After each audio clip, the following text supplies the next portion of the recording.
Oke, kembali lagi bersama kami dengan Hukum ID. Kami sedang berada di kampus Salemba Pasca Sarjana Universitas Kristen Indonesia. Pada saat ini kami sudah bersama dengan Pak Saiful Bahri, di mana beliau baru mendapatkan gelar doktor pada hari ini. Bagaimana Pak kabar Pak Saiful hari ini? Kabar baik. Oke. Ya syukurlah hari ini sudah selesai juga untuk ujian terbuka dan promosi doktor ya. Oke. Bisa Pak Saiful menjelaskan dengan disertasi pada saat ini apa yang Bapak berikan? Disertasi saya itu mengenai hak menguasai negara. Dikaji dari sudut pandang konfigurasi politik hukum agraria di Indonesia. Hak menguasai negara itu sesuatu yang sangat penting bukan hanya dalam konsep pembangunan agraria, tapi juga dari sisi seluruh kehidupan bangsa. Kenapa? Karena hak menguasai negara ini sebetulnya kontroversial. Dari mulai sejak Indonesia merdeka sampai saat sekarang ini. Karena hak menguasai negara itu juga ada hubungannya langsung dengan hukum agraria kolonial Belanda. Kemudian dengan Indonesia merdeka, itu terjadi perombakan dekonstruksi hukum agraria kolonial menuju hukum agraria nasional yang berkeadilan dan untuk menciptakan kemakmuran. Nah, itulah kemudian lahir Undang-Undang Pokok Agraria tahun 1960. Dan kemudian ini menjadi terjemahan langsung dari pasal 33 ayat 3 Undang-Undang Dasar 45. Iya.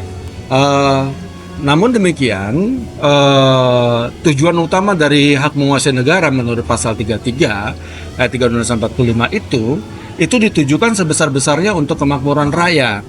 Nah, namun dalam prakteknya sekarang ini kita melihat fakta yang berbeda bahwa hak menguasai negara justru digunakan sebagai instrumen penguasaan tanah-tanah dalam jumlah besar, baik yang ada di sektor perkebunan maupun yang ada di sektor kawasan hutan oleh negara, tapi digunakan untuk peruntukan tidak untuk dalam konteks kemakmuran rakyat dan tidak diberikan kepada masyarakat kecil seperti itu. Nah, itu yang kemudian menjadi pokok masalah di hak menguasai negara. Nah, karena itu disertasi saya itu adalah mendekonstruksi sebetulnya kenapa terjadi sekarang realitas agraria yang sekarang ini. Disertasi itu, penelitian itu kemudian mendekonstruksi apa yang terjadi, ditarik dari sejarah aspek historisnya pada masa kolonial Belanda.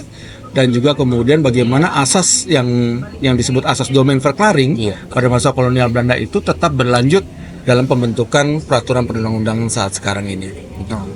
Jadi Bapak melihat masalah pertanahan sampai saat ini di bangsa ini dari kacamata Pak Saiful sendiri sudah seperti apa, Pak?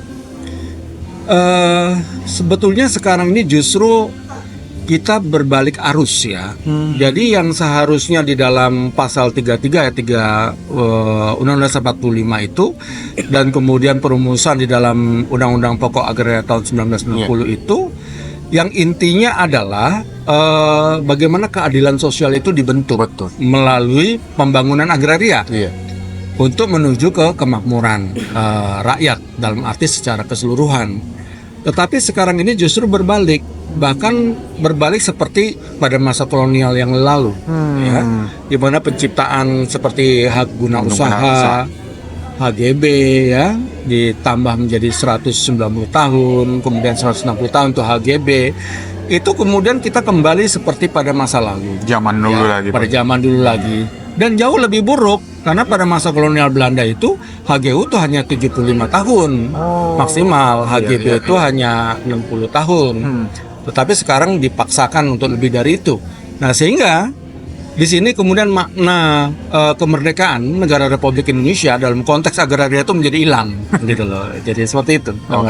Jadi harapan Pak Saiful sendiri untuk pemerintahan nanti Pak dan saat ini untuk masalah tanah ini bagaimana? Ya, untuk pemerintahan sekarang dan juga terutama untuk pemerintahan yang akan datang, ya, ini menjadi PR besar. Karena kenapa? Karena masalah agraria ini menjadi satu warisan yang terus-menerus terjadi, turun-temurun.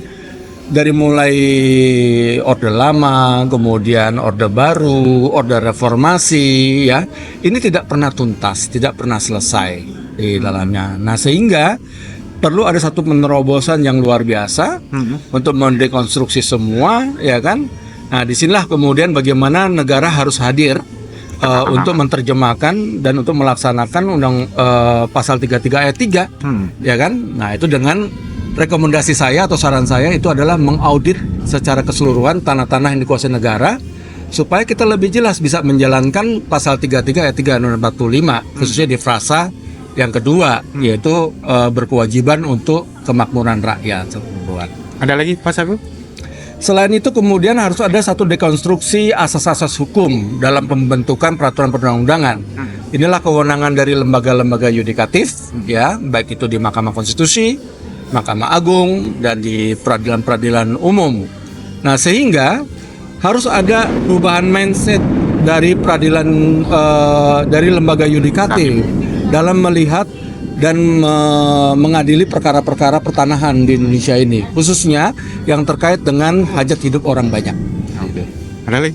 Cukup? Cukup. Oke. Cukup. Oke. Ya. Terima kasih. Demikian perbincangan kami dengan Pak Saiful Bahari. Kiranya masalah pertanahan nanti di pemerintahan baru akan lebih baik dan lebih terbaik lagi. Demikian, sampai jumpa dengan Lian Tambun. Sampai jumpa.